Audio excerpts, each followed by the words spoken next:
Hello बच्चों, अभी तक हमने जो पढ़ा कि वेक्टर प्रोडक्ट क्या होता है और उसका कैसे निकालते हैं, एडिशन कैसे करते हैं, सब्ट्रैक्शन कैसे करते हैं। आज हम लोग पढ़ेंगे स्केलर प्रोडक्ट या डॉट प्रोडक्ट क्या होता है, वेक्टर में कैसे हल करते हैं। अभी तक जो हम लोगों ने वीडियो डाउनलोड की थी, अपलोड किया था, उसमें देखा था कि वेक्टर को, दो वेक्टर को एडिशन मतलब कैसे एडिशन होता है और कैसे सब्ट्रैक्शन होता है। तो आज के लिए हमारा एक नया टॉपिक होगा जिसकी टाइप से एडिशन सब्ट्रैक्शन प्रोडक्ट हम लोग पढ़ चुके थे, लेकिन हम मैथमेटिकल टर्म में कैसे पढ़ते हैं, कि अलजेब्रिक टर्म में देखें कैसे फार्मूला ड्राइव करते हैं, वो चीज़ हमें यहाँ पे देखना है। तो हम लोग क्या पढ़ेंगे, स्केलर प्रोडक्ट या डॉट प्रोडक्ट। अगर स्केलर प्रोडक्ट पूछा जाता है तब भी है आपको करना होगा, अगर डॉट प्रोडक्ट पूछा जाता है तब भी आपको यही करना होगा, इसमें कोई चेंजेस नहीं होंगे। तो हमने लिखा है स्केलर प्रोडक्ट क्या होता है। The scalar product of two vector, हमने आपको बताया प्रोडक्ट किसी का भी करते हैं तो कितने दो वेक्टरों की जरूरत पड़ेगी। तो हमारे पास एक ए वेक्टर है, एक बी वेक्टर है, ठीक है। तो वही यहाँ पे लिखा है the scalar product of two vector is defined as scalar quantity. तो क्या करते हैं, उसको स्केलर क्वांटिटी कहते हैं, equal to the product of their magnitude and cosine of angle between them. कह रहे उसके बीच में क्या होता है, कोसाइन हो जाता है, कोसाइन एंगल आ जाता है। तो हम लोग देखते हैं कैसे करना होता है। तो हमने कहा ए वेक्टर हमारे पास है, उसके बाद क्या है हमारे पास एक बी वेक्टर है। इसका अगर डॉट प्रोडक्ट करते हैं तो क्या आएगा हमारे पास, कोसाइन में चेंज हो जाएगा, ए बी कॉस थीटा हो जाएगा। एक इसमें आ जाएगा ए डॉट बी बराबर क्या हो जाएगा, ए बी कॉस थीटा होता है। इसे हम लोग बोलते हैं स्केलर प्रोडक्ट या डॉट प्रोडक्ट कहते हैं। अगर हम लोग कॉस थीटा निकालते हैं तो कॉस थीटा कैसे निकालते हैं, A vector dot B vector upon A B. ये इसका एंगल आ जाता है, किसके, दो वेक्टरों के बीच का अगर एंगल पूछा जाता है तो हम लोग इसी तरीके से निकालते हैं, ए डॉट बी बराबर ए बी। तो ये हमारा स्केलर प्रोडक्ट था। और डॉट प्रोडक्ट कैसे निकालते हैं, हमने कहा दो वेक्टरों का प्रोडक्ट करके उसको अगर कोसाइन में चेंज होता है तो हम क्या कहते हैं, स्केलर ऑफ प्रोडक्ट या डॉट प्रोडक्ट कहते हैं। अब हम लोग नेक्स्ट टॉपिक बढ़ते हैं, इसके प्रोडक्ट कैसे हल करते हैं।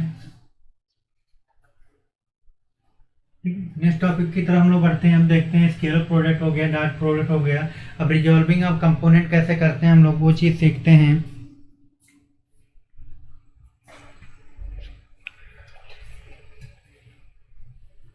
अभी तक हमने पढ़ा स्केलर प्रोडक्ट क्या होता है, डॉट प्रोडक्ट क्या होता है, उसमें देखा।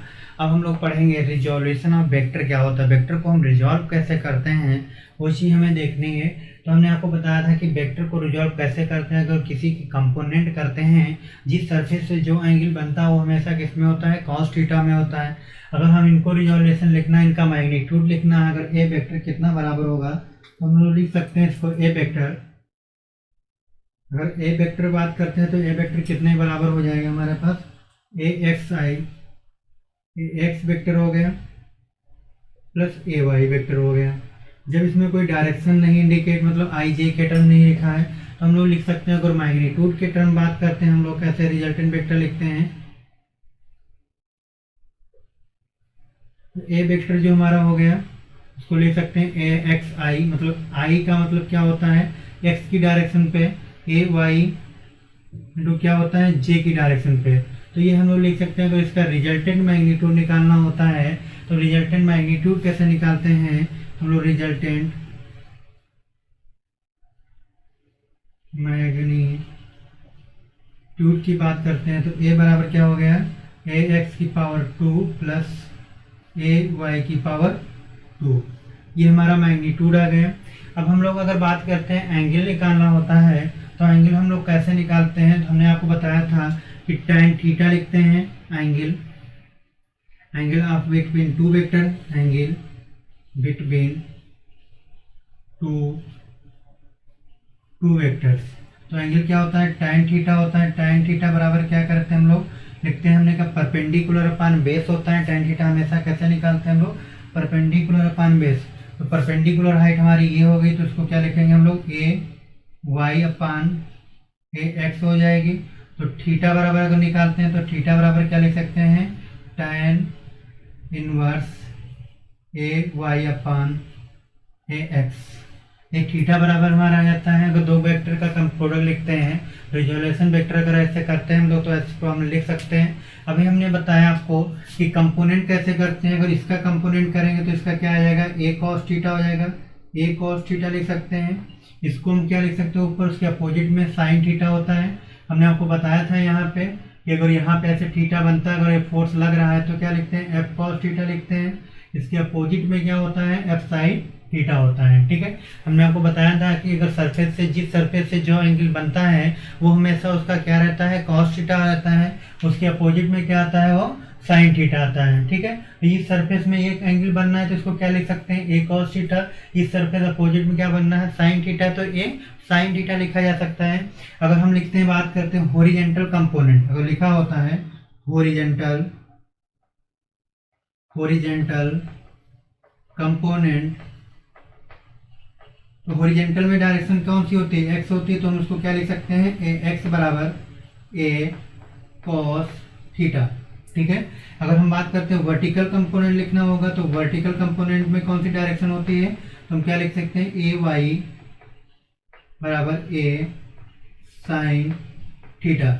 ठीक है, तो ये कंपोनेंट से तो था, रिजॉल्विंग वेक्टर था, रिजोल्यूशन। अब वेक्टर को कैसे रिजॉल्व करते हैं तो हम लोग एक बार फिर से देखते हैं। हमने क्या बताया, ए एक्स जो वेक्टर है वो एक्स की डायरेक्शन पे मूव कर रहा है, वाई जो वेक्टर है वाई की डायरेक्शन मूव कर रहा है। अगर हम इसका सम निकालते हैं तो ए एक्स प्लस ए वाई होता है। अगर हम रिजल्टेंट की बात करते हैं तो हम ऐसे निकाल सकते हैं, ए X I plus Y J. X की डायरेक्शन हमने आपको बताया कि आई होता है, वाई की डायरेक्शन क्या होता है, जे का टर्म होता है। अगर मैग्नीट्यूड निकालते हैं तो ए एक्स स्क्वायर वाई स्क्वायर आई जे के टर्म हट जाएगा। अगर टू वेक्टर के बीच का एंगल निकालते हैं तो ए वाई बटे ए एक्स कर लेते हैं। थीटा बराबर हम लोग लिख सकते हैं tan इनवर्स ए वाई बटे ए एक्स। अगर कंपोनेंट करते हैं तो कंपोनेंट करते हैं, हमने कहा हॉरिजॉन्टल कंपोनेंट हमेशा कॉस का रहता है। जिस सरफेस से जो एंगल बनता है वो हमेशा कॉस का रहता है, उसके अपोजिट का हमेशा उसके साइन का आता है। तो ये हमारे कंपोनेंट सिस्टम था। आप इसको स्क्रीनशॉट ले लें। हम नेक्स्ट टॉपिक की तरफ बढ़ते हैं।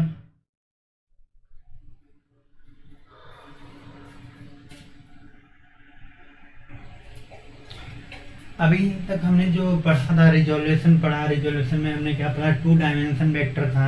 अब हम लोग पढ़ेंगे कि 3 डायमेंशन वेक्टर क्या होता है। अगर तीनों डायरेक्शन में वेक्टर अगर मूवमेंट कर रहा है, अगर कोई कंपोनेंट 3 डायरेक्शन में मूवमेंट करता है तो उस केस में उस वेक्टर की वैल्यू क्या होती है, मतलब उसका रिजल्टेंट क्या आता है। तो हम लोग बात करते हैं इसका, अगर मैग्नीट्यूड रिजल्टेंट लिखते हैं तो हम लोग क्या सिंपल तरीके लिख सकते हैं, ए x plus A Y plus A Z. ठीक है, अगर वेक्टर की बात करते हैं तो वेक्टर हम क्या लिखते हैं, magnitude A X I plus A Y J vector हो गया, प्लस ए जेड क्या हो गया, के वेक्टर हो गया। अगर इसका रिजल्टेंट मैग्नीट्यूड निकालना होता है 3 डायमेंशन का, तो रिजल्टेंट मैग्नीट्यूड हम लोग निकाल लेते हैं। मैग्नीट्यूड हम लोग वेक्टर का ए लिखते हैं, ए बराबर क्या हो जाएगा, ए एक्स का होल स्क्वायर हो जाएगा प्लस का ए वाई का होल स्क्वायर प्लस का ए जेड होल स्क्वायर। तो इसका रिजल्टेंट मैग्नीट्यूड था। ठीक है, तो हम लोग 3 डायमेंशन में ऐसे निकालते हैं। भाई 2 डायमेंशन देखा कि कैसे निकालते हैं। अगर 3 डायमेंशन आता है तो रिजल्टेंट चीज़ हम लोग उसको दिखा देते हैं। हमने आपको बताया कि एक्स डायरेक्शन क्या होता है, आई होता है, वाई डायरेक्शन क्या होता है, जे होता है, और जेड की डायरेक्शन क्या आता है, कंपोनेंट। हम आई वेक्टर की बात करते हैं तो हमारा के से रिप्रेजेंट करते हैं। हमने देखा कि आई जे के हैं जो हमारे कंपोनेंट हैं यहाँ पे, तो ए x square plus A Y plus A Z square हो गया। तो ये हमारा क्या आ गया, रिजल्टेंट मैग्नीट्यूड आ गया। ठीक है, तो हम लोग आगे बढ़ते हैं। अब इसका देखते हैं कि प्रोडक्ट कैसे निकालते हैं, इसका प्रोडक्ट कैसे होता है। 3 डायमेंशन कंपोनेंट सीखा हमने, 2 डायमेंशन सीखा, स्केलर प्रोडक्ट देखा और डॉट प्रोडक्ट देखा, वेक्टर के बीच का कोसाइन कैसे निकालते हैं, इतनी चीज देखिए। अब आगे हम लोग प्रोसीड करते हैं। इतना स्क्रीनशॉट ले लें। नेक्स्ट टॉपिक पे चलते हैं हम लोग।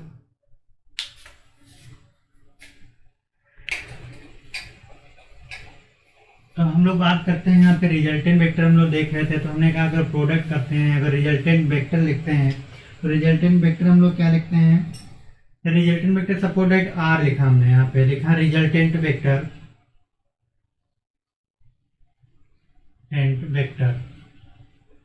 रिजल्टेंट वेक्टर हमने आर लिखा है यहाँ पे।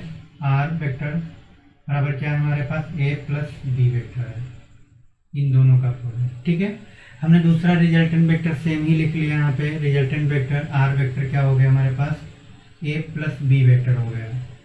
ठीक है, अब इनका प्रोडक्ट अगर करना है, एक से हमें डॉट प्रोडक्ट करना है तो हम लोग क्या करते हैं, R vector into R vector करेंगे। यहाँ पे क्या लिखेंगे, ए वेक्टर प्लस का बी वेक्टर हो गया। यहाँ पे क्या लिखेंगे, ए वेक्टर प्लस का बी वेक्टर हो गया। ठीक है, इतना हम नोट करते हैं। इतना करने के बाद हम लोग क्या करेंगे, देखो कैसे हल करेंगे इसको हम लोग मल्टीप्लाई। तो आर वेक्टर आर मल्टीप्लाई कर दिया हमने, तो हम लोग किसको मल्टीप्लाई करेंगे, ए को ए से मल्टीप्लाई करेंगे। तो क्या हो जाएगा हमारे पास, ए वेक्टर जो है डॉट ए वेक्टर हो जाएगा। अब ए को किससे मल्टीप्लाई करना है हमको, बी से मल्टीप्लाई करते हैं। तो ए वेक्टर डॉट क्या हो गया हमारे पास, बी वेक्टर हो गया, प्लस बी को इससे मल्टीप्लाई करते हैं। तो क्या हो गया, B vector dot A vector हो गया। अब बी को किससे मल्टीप्लाई करते हैं, बी वेक्टर से, तो plus B vector dot B vector हो गया। ठीक है, अब हमने आपको बताया कि अपोजिट वेक्टर अगर आते हैं तो उसका क्रॉस क्या होता है, डॉट प्रोडक्ट जीरो हो जाता है। अपोजिट का जीरो क्या हो जाता है, अपोजिट का, तो हम लोग लिख सकते हैं यहाँ पे तो क्या होता है, ए वेक्टर किसके बराबर हो गया हमारे पास, ए स्क्वायर वेक्टर के बराबर हो गया। अगर बी वेक्टर हमारे पास लिखा है, अगर बी वेक्टर दो बार लिखा है तो किसके बराबर हो गया, बी स्क्वायर के बराबर हो गया। ए बी इंटू प्लस का ए वेक्टर इंटू बी वेक्टर लिखा है तो इसके किसके बराबर हो गया, 2ab के बराबर हो जाएगा। ठीक है, तो हम लोग देखते हैं यहाँ पे इसको क्या लिख सकते हैं, तो बन जाएगा आर स्क्वायर। तो ए डॉट बी अगर हटाते हैं यहाँ पे ये किसके बराबर हो जाएगा, 2a वेक्टर में था ये, b कॉस थीटा हो जाएगा। हम लिख सकते हैं आर स्क्वायर ए की पावर 2 प्लस बी की power 2 plus 2ab cos theta. ये हमारे पास आ जाएगा। आर बराबर हम लोग क्या लिख सकते हैं, यहाँ बचेगा क्या, A square plus B square plus 2ab cos theta. ये किस में आ जाएगा, स्क्वायर में। ये इसका रिजल्टेंट वेक्टर था। अगर दो वेक्टर सेम होते हैं उसका सम होता है, उसका रिजल्टेंट कैसे निकालते हैं, तो प्रोडक्ट करके हम लोग निकाल लेते हैं। यहाँ पे देखते हैं कितना ab कितना हो गया, 2ab। ये प्रोडक्ट हटाएंगे तो भी बताया था ab कॉस थीटा होता है। यहाँ पुट कर दिया, इसका रिजल्टेंट वेक्टर आ गया। अब हम लोग आगे बढ़ते हैं। इसमें अगर कोई प्रॉब्लम हो तो कमेंट बॉक्स में जरूर बताएं। अब हम लोग नेक्स्ट टॉपिक पढ़ते हैं, vector product of two vector. अगर हमें vector product of two vector निकालना होगा तो vector product of two vector कैसे हम लोग निकालते हैं, देखते हैं। यहाँ पे सपोज दैट हमारे पास ये लिखा है ए वेक्टर हो गया प्रोडक्ट ऑफ टू वेक्टर। मतलब अभी डॉट प्रोडक्ट पढ़ रहे थे, स्केलर प्रोडक्ट पढ़ रहे थे। अब वेक्टर का ही वेक्टर में प्रोडक्ट है, क्रॉस प्रोडक्ट। इसे क्या बोलते हैं हम लोग, क्रॉस प्रोडक्ट बोलते हैं। अब क्रॉस प्रोडक्ट निकालने के लिए हमें कुछ नहीं करना, बस थोड़ा सा ध्यान देना होगा। यहाँ पे क्या करते हैं हम लोग, 3 डायमेंशन की बात। क्रॉस प्रोडक्ट हमेशा 3 डायमेंशन में ही अप्लाई होता है, 2 डायमेंशन में नहीं। आई जे और के लिखते हैं यहाँ पे। कितना लिखने के बाद आई जे के लिखा हमने। अब आई के साथ जो ए का टर्म है पहले वो लिखते हैं। आई के साथ ए का टर्म कितना हमारा, एक्स। तो क्या लिखेंगे हम लोग यहाँ पे, ए एक्स लिखेंगे। अब जे के साथ कौन सा टर्म है यहाँ पे, ए वाई, तो ए वाई लिखेंगे। जेड के टर्म ए जेड हो गया के टर्म साथ। तो बी का टर्म लिखेंगे यहाँ पे, क्या बचेगा हमारे पास है बी एक्स, ये क्या हो जाएगा बी वाई, ये क्या हो जाएगा बी जेड।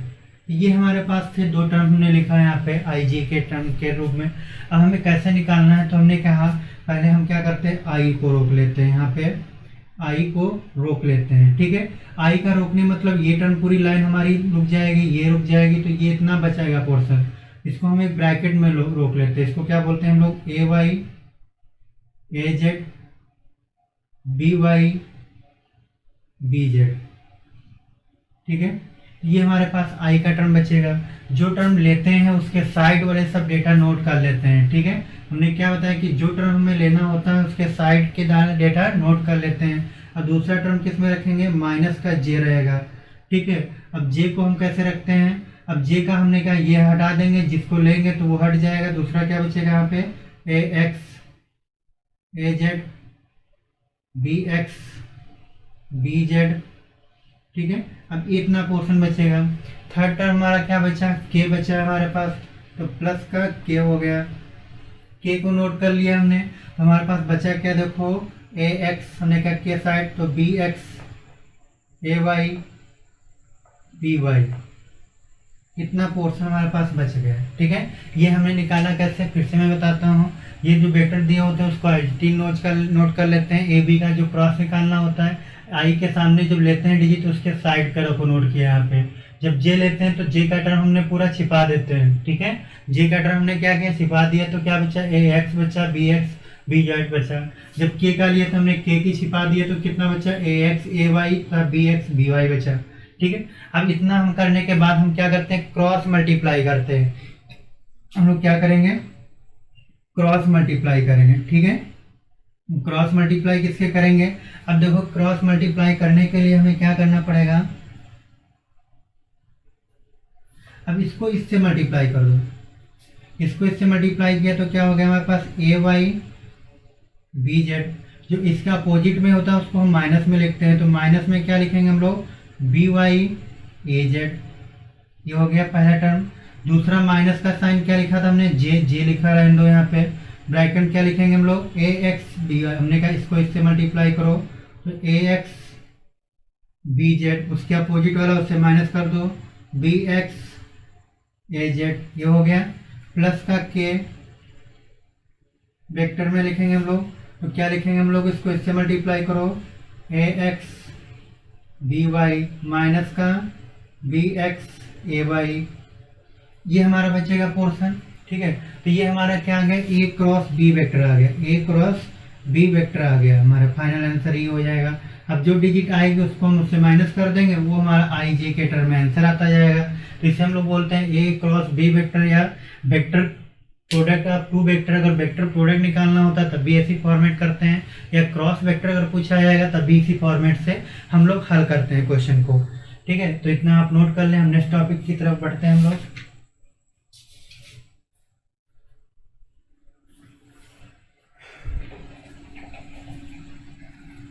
अब हम लोग क्वेश्चन की तरफ बढ़ते हैं, क्वेश्चन करते हैं कि क्वेश्चन कैसे आते हैं एग्जाम में, देखते हैं। तो पहला क्वेश्चन हमने लिखा है यहाँ पे छोटा सा एक, prove that vector A is I plus 2j plus 3k and B vector बराबर 2i minus J are perpendicular to each others. अब इस वेक्टर को प्रूव करना है कि ये परपेंडिकुलर होते हैं। परपेंडिकुलर कब होते हैं, आपको पता है कि जब थीटा कितना हमारा होगा, 90 डिग्री का होगा, तो उस केस में वो क्या होंगे, वो परपेंडिकुलर होंगे, ठीक है। तो हम लोग वही चेक करना है कि ये परपेंडिकुलर है कि नहीं है। तो ये ऐसे क्वेश्चन करने के लिए हम क्या करते हैं, देखो पहले हमें क्या निकालना होता है, प्रोडक्ट निकालते हैं, ए डॉट बी। तो A dot B, A vector का मान दिया है हमारे पास, तो ए वेक्टर लिखते हैं, डॉट बी वेक्टर लिखते हैं। अब एक बार कितना दिया, आई प्लस का 2j प्लस का 3k। दूसरा कितना दिया है हमारे पास, 2i माइनस का j। अब इसको मल्टीप्लाई करते हैं। हमने आपको बताया कि आई का आई से मल्टीप्लिकेशन होगा, और जे का जे से, के टर्म है ही नहीं तो उसको क्या हटा देंगे। तो आई को आई से मल्टीप्लाई, कितना 2 1 जा 2 हो गया, जे को जे से, आई को आई से, बस इतना मल्टीप्लाई आपको करना है यहाँ पे। तो 2 माइनस का 2 कितना हो गया, 0। मतलब इसका अगर डॉट प्रोडक्ट अगर 0 आता है, हमने क्या बताया, अगर इसका डॉट प्रोडक्ट 0 आता है तो इसका प्रूव हो गया कि ये हमारा वेक्टर प्रोडक्ट कितना होगा, परपेंडिकुलर होगा। यही प्रूव करना था कि इन दोनों का अगर डॉट प्रोडक्ट क्या होना चाहिए, 0 होना चाहिए। ए डॉट बी वेक्टर बराबर क्या हो गया, 0 हो गया, ठीक है। हमको यही प्रूव करना था, ये डॉट बी वेक्टर मान कितना हो गया, 0, ठीक है। अब हम लोग नेक्स्ट क्वेश्चन की तरफ बढ़ते हैं। हमने क्या परपेंडिकुलर प्रूव करने क्या होना चाहिए, थीटा उसका प्रोडक्ट अगर 0 आता है तो वो एंगल क्या होगा, उसका परपेंडिकुलर होगा, उसी को हम परपेंडिकुलर कहते हैं, ठीक है। अगर दोनों का प्रोडक्ट लिखा है यहाँ पे, A and B determine magnitude of A. हमें किसका मैग्नीट्यूड निकालना, उन्होंने बोला ए का। तो ए का मैग्नीट्यूड कैसे निकालते हैं, अभी हमने आपको बताया था। मैग्नीट्यूड ए निकालने के लिए, तो ए का मैग्नीट्यूड निकालने के लिए क्या करते हैं, हमारे पास ए वेक्टर कितना दिया है, 3i प्लस का 4j, ठीक है। तो हमने कहा इसका जो प्रोडक्ट होता है वही तो मैग्नीट्यूड निकालते हैं। तो हम क्या करेंगे, 3 का होल स्क्वायर प्लस 4 का स्क्वायर। फर्स्ट पार्ट हल किए दे रहे हैं, तो 3 का स्क्वायर कितना होता है, 9 होता है। 4 का स्क्वायर कितना होता है, 16 होता है। और 16 9 कितना होते हैं, 25 होते हैं। 25 का स्क्वायर कितना होता है, 5। तो एक वेक्टर कितना आ गया हमारे पास, इसका मैग्नीट्यूड कितना आ गया, 5 आ गया, ठीक है। ए का मैग्नीट्यूड कितना है, 5। इसी तरीके अब पूछा गया है angle value of A and B, A और बी निकालना। सेकेंड पार्ट हम हल कर लेते हैं। तो ए वेक्टर कितना दिया है हमारे पास, बी वेक्टर, ए वेक्टर कितना है हमारे पास, 3i माइनस का 4j, बी वेक्टर कितना दिया है 12i प्लस माइनस का 5j, 12i माइनस का 5j, इसको मल्टीप्लाई कर दो तो 3i को हमने क्या है i से मल्टीप्लाई करना होता है, j का j से मल्टीप्लिकेशन, तो 3 12 कितना हो गया 36, 4 5 कितना हो गया 20, ये कितना आ गया हमारे पास 16, तो a डॉट b वेक्टर कितना हो गया 16 यूनिट, हमारे पास a डॉट b वेक्टर जो है वो कितना आ गया 16 आ गया, और a वेक्टर कितना आ गया 5 आ गया। ये ऐसे क्वेश्चन थे, इनको सॉल्व करना होता है, ये नोट कर लें हम लोग कैसे किया फिर बताते हैं इसको। a वेक्टर कितना 3, तो यहाँ पे स्क्वायर कर दिया 5 आ गया। a डॉट b i का i से प्रोडक्ट, j का j से प्रोडक्ट करते हैं, उसका हमारा रिजल्टेंट आ जाता है, उसे a डॉट 16 बोल हो गया हमारे पास। देखो जो बच्चों भी नोट नहीं किए नोट कर लें, स्क्रीनशॉट ले लें इसका। नेक्स्ट टॉपिक बढ़ते हैं हम लोग नेक्स्ट क्वेश्चन की तरफ बढ़ते हैं। अगर जो कैसे क्वेश्चन करना है, अगर यहाँ पे लिखा है फाइंड द यूनिट वेक्टर, हमें क्या निकालना है यूनिट वेक्टर निकालना है। हमने आपको बताया यूनिट वेक्टर क्या होता है। उसके बाद और चीज लिखिए कि parallel of vector, parallel vector क्या होते हैं हम तो ऐड कर देते हैं। तो पहले आपको कैसे हल करना है यहाँ पर लोग देखते हैं। तो यूनिट वेक्टर निकालते हैं। यूनिट वेक्टर का अगर फार्मूला की बात करते हैं तो हमने लिखा था ए वेक्टर बराबर A vector upon magnitude A vector होता है। तो यूनिट वेक्टर का ये फार्मूला होता है। तो हमें दो वेक्टर दिए हैं हमारे पास ए और बी, पहले ए और बी को ऐड करते हैं। तो सी बराबर क्या लिखते हैं A vector plus B vector लिखा हमने, इन दोनों को ऐड कर दिया। क्यों ऐड किया, क्योंकि यहाँ बोला गया था कि पैरेलल वेक्टर है, तो पैरेलल वेक्टर में हम लोग एडिशन ही करते हैं। हम लोग क्या लिखेंगे यहाँ पे 2i माइनस का 6j माइनस का 3k। बी वेक्टर में क्या लिखेंगे प्लस का 4i प्लस का 3j माइनस का k। ये हो गया। अब इन दोनों को सम कर दो तो कितना हो जाएगा हमारे पास i का i से, तो 4 प्लस 2 कितना हो गया यहाँ पे 6i, j का j से तो कितना हो गया यहाँ पे 6, 3 यहाँ पे 3 यहाँ पे, तो कितना हो गया माइनस का 3j हो गया। ठीक है, माइनस का 3j, k का k से करेंगे तो कितना हो जाएगा माइनस का 4k वेक्टर हो गया। ये हमारा क्या आ गया c वेक्टर आ गया। ठीक है, c वेक्टर आया। अब इसका क्या निकालना है हमें यूनिट वेक्टर निकालना है। तो यूनिट इसके लिए हमको मैग्नीट्यूड निकालना पड़ेगा। c का मैग्नीट्यूड निकालो तो i का स्क्वायर मतलब 6 का स्क्वायर प्लस का माइनस 3 का स्क्वायर मतलब j का स्क्वायर माइनस 4 का स्क्वायर। ये हमने किया। 6 का स्क्वायर कितना होता है 36, 3 का स्क्वायर 9, 4 का स्क्वायर 16। इसको हल करो तो 36 प्लस का 25, ये कितना आ जाएगा यहाँ पे 61 आ गया। कितना आ गया 61 है। सी वेक्टर आ गया हमारे पास। सी का मैग्नीट्यूड कितना है 61 आ गया। हमें निकालना क्या है यूनिट वेक्टर। तो यूनिट वेक्टर क्या होता है हम लोग देखते हैं। यूनिट वेक्टर यही पूछा गया था। तो सी वेक्टर सी कैप बराबर C vector upon magnitude of vector. तो सी वेक्टर कितना हमारे पास आया था, लिख लें यहाँ पे 6i माइनस का 3j माइनस का 4k। मैग्नीट्यूड कितना हो गया हमारे पास 61 रूट में आ गया। तो ये हमारा क्या आ गया यूनिट वेक्टर आ गया। यही हमारे पास आंसर हो गया, यही पूछा गया था। तो फिर से हम क्या बताएं कैसे करते हैं वेक्टर को। अगर पैरेलल वेक्टर की बात करते हैं तो उनको ऐड कर देना होता है। तो कैसे ऐड किया हमने दोनों को, a का मान रखा b का, a का i से, j का j से, k का k से ऐड किया। तो हमारा कितना है 6i माइनस का 3j माइनस 4k आ गया। इसका हम रिजल्टेंट निकालते हैं तो कितना आ गया 61 आ गया। यूनिट वेक्टर क्या होता है कैप वेक्टर पर वेक्टर अपॉन मैग्नीट्यूड वेक्टर। इसमें पुट कर दिया आंसर आ गया। अब इतना नोट कर ले, हम लोग आगे बढ़ते हैं क्वेश्चन में। नेक्स्ट क्वेश्चन में क्या बताया गया इसमें देखते हैं।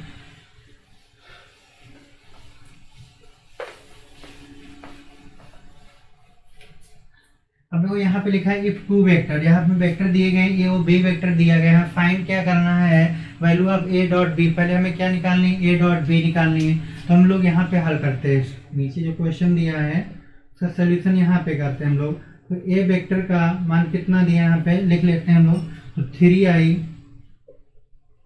प्लस का 3j माइनस का 3k। बी वेक्टर कितना दिया हमारे पास 7i माइनस का 5j प्लस का 2k, ये हमारे पास क्या दिया है, बी वेक्टर दिया है। अब दोनों को क्या निकालना, पहले शिफ्ट में कंडीशन क्या निकालना है, डॉट प्रोडक्ट निकालना है। ए डॉट बी वेक्टर हो गया तो मल्टीप्लाई करो, 7 3 जा कितना हो गया 21, 5 3 जा कितना हो गया माइनस का 15, 2 3 जा कितना हो गया माइनस का 6 हो गया। अब इसको हल कर लो, कितना आ जाएगा यहाँ पे 21 आ गया, 15 6 21 होता है। तो ए डॉट बी कितना आ गया, ए डॉट बी बिटिया कितना आ गया यहाँ पे 0 हो गया। 21 में से 21 अगर जाता है तो कितना बचता है हमारे पास 0। अगर आपसे पूछा है ये परपेंडिकुलर है तो ये वेक्टर हमारा क्या है, परपेंडिकुलर है। ठीक है, ये हमारा हल हो गया। उसके बाद में पूछा क्या गया, ए क्रॉस बी वेक्टर पूछा गया सेकेंड टर्म में।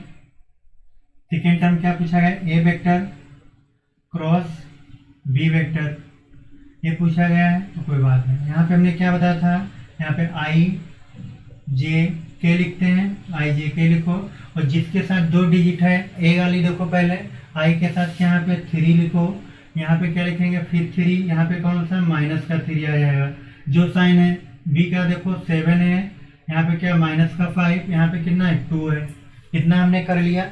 उसके बाद हमें क्या करना होता है, हमने कहा जो टर्म लिखते हैं हम लोग आई को हमने लिखा पहले, यहाँ पे आई को लिखने पहले थोड़ा ऊपर लिखते हैं, आई को लिखा हमने, आई को लिया अगर जो, तो हमने कहा जो टर्म लेते हैं उसको छिपा देते हैं, इधर साइड में ले लेते हैं, तो कितना हो गया 3 -5 -3 और 2 हो गया।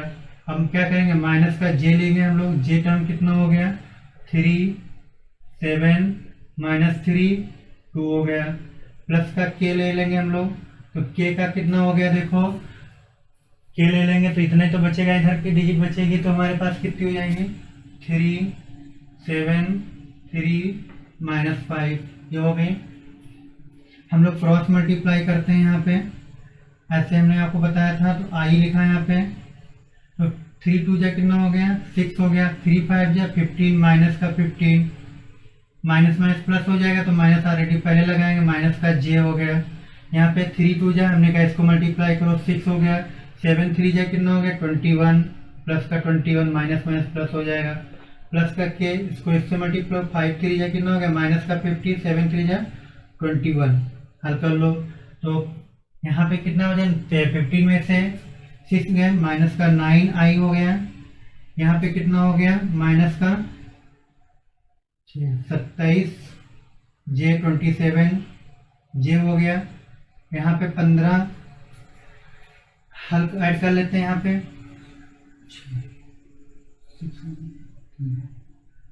36 आ गया हमारे पास।